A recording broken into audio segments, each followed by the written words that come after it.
I think leadership is about three things: capability, collaboration, and character. Let me talk briefly about those three, and then I'm going to take your questions. Capability. Of course, we think about capability, we think about skills, we think about experiences. All of those things are important.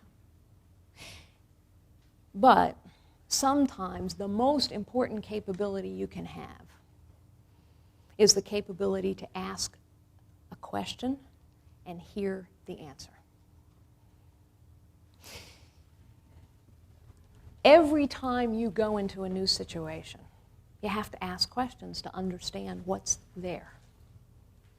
I tell people all the time that the single best leading indicator of whether a business is doing well or a business is doing poorly is customer satisfaction.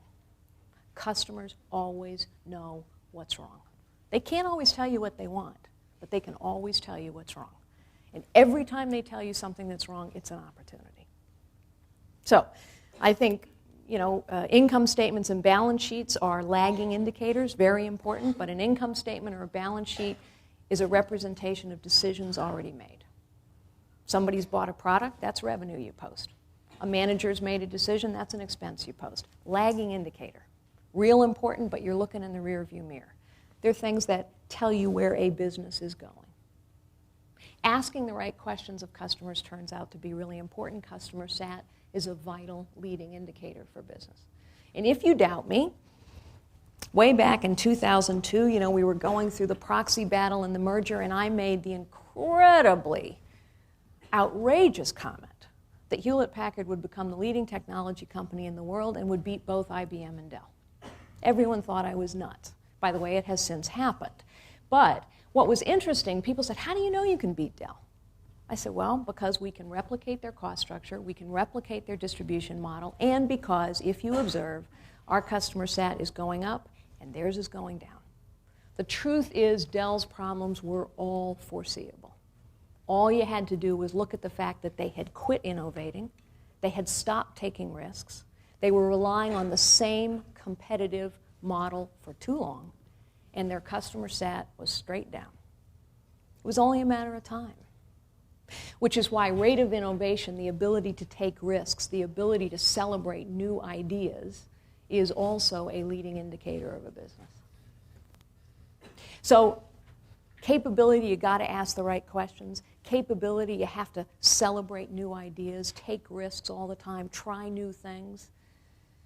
Because however good the answers you have had are, every person, every organization eventually reaches a time when the old answers aren't good enough anymore.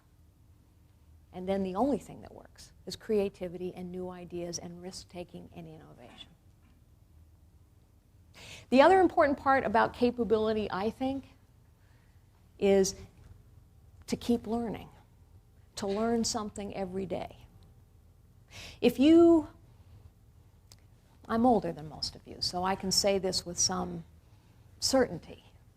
But you see people who are in their 40s and 50s.